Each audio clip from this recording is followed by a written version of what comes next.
Okay, so it's time to start shaping our basket.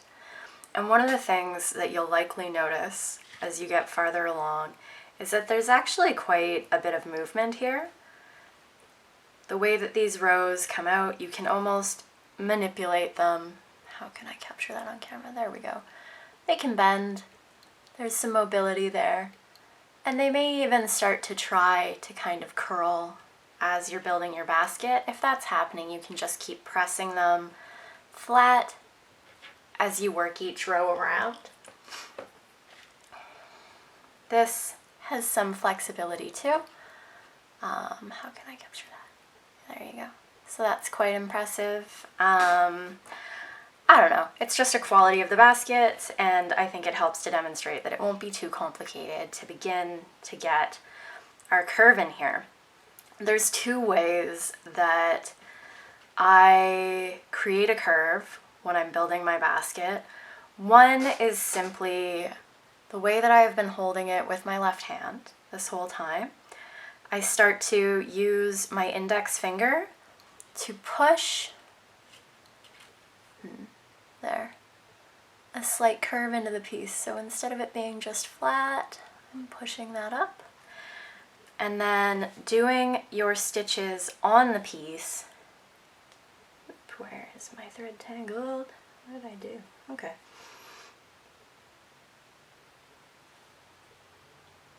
Aha! I figured it out. So, making your stitches while holding the needles in that place will start to shape it. And another thing you can do to sort of more actively and in combination control the shape is to pay attention to where you're putting your needle in and put it in a little bit farther out on the back side and a little bit closer to the center on what will be the inside of your basket, such that it sort of reinforces that gentle bit of curve that you're creating with your index finger. And as you work around,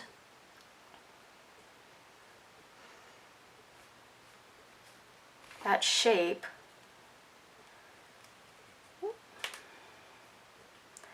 will start to be formed just by those two small changes to your process. I have, just a second, let me empty this, worked baskets to try to get kind of firmer curves and to get this sort of inward curving shape. And that is something where you want to be a little more firm and controlling in how you're manipulating the pine needles. So you'd be holding that quite far up that way to get, say, like a harder edge on your basket here, and you would be stitching much higher up on the pine needles on the outside. So like instead of, down here kind of going straight through, I would stitch up here and come out more toward the center to create a harder edge. But I do find sort of like a very small side plate, having a flat center and then just a soft curve is really nice for these. And let me just find some of the beads that I know are sitting around in my space. There we go. I find this really, really great because when you're beading, pretend this is a beading needle, I will kind of tip my basket and I can leverage the beads against those edges. And unlike a very smooth container, the beads don't kind of just slide away from your needle as easily. I find the texture is also helpful.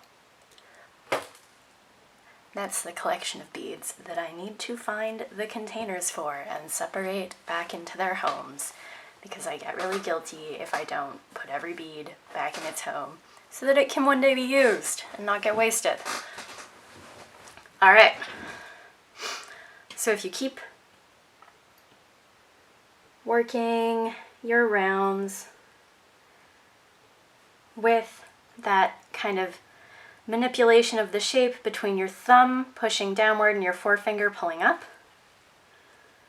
you will start to create a curve in the piece.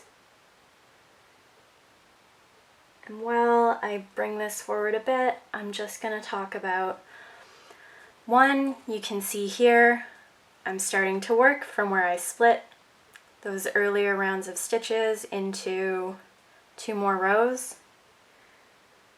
And 2, when you're deciding what side of your basket will be the center, I find the side I find more attractive is usually the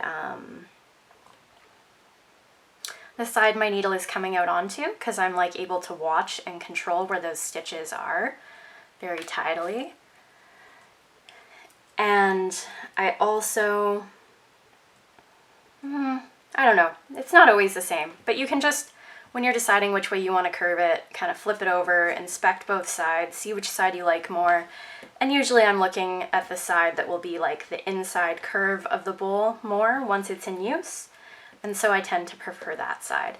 However, if you're working on a piece like this, where the outside is going to be more visible, then you might want to do it the other way. And if I wanted to shape this to curve the other way, I would just start working, flexing it towards this side, and then pulling my needle out the other way.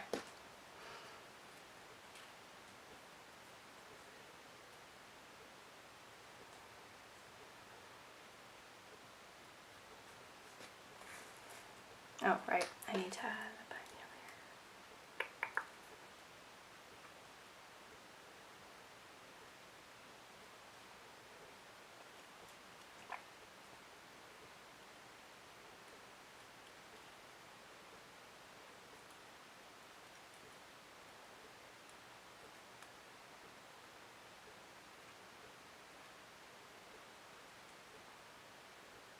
So you can see I almost missed adding a pine needle when I needed to, but I loosened up those stitches, got it in there, and now we're good to go again for 2 seconds before this next pine needle runs out.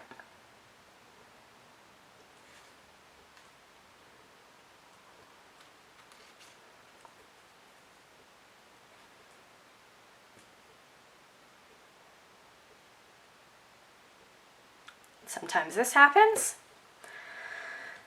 Sometimes you stitch through the wrong way. You can just take your needle off of your sinew, pull out that stitch you messed up, and then put your needle back on the sinew